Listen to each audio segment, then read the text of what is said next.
শুনতে খারাপ শোনা গেল, ঘটনা সত্যি। এখনও এই যুগে দাঁড়িয়েও এমনও কিছু মা পাওয়া যায় যারা কিনা নিজের ছেলেকে কালো জাদু করে বশ করে রাখে। স্ত্রী সন্তানের সাথে ছেলে যদি সুখে শান্তিতে সংসার করে তাহলে এদের গায়ে ফোস্কা পড়ে, যে ফোস্কার যন্ত্রণা তারা সইতে পারে না।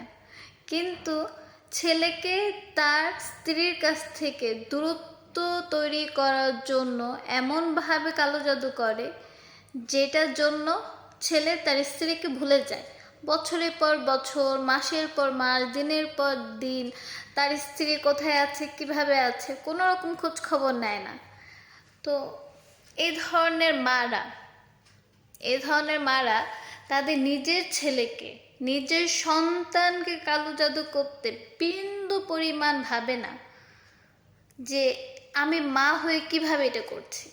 এই যুগে এসেও এমন শাশুড়ি পাওয়া যায়। ভাবছেন যে কথাটা মিথ্যা? না, এই কথাটা 100-তে 100% সত্যি। বিশ্বাস হচ্ছে না? বিশ্বাস না হলে যাদের মারা এমন করে বা যাদের শাশুড়িরা এমন করে তাদের সাথে কথা বলে দেখেন।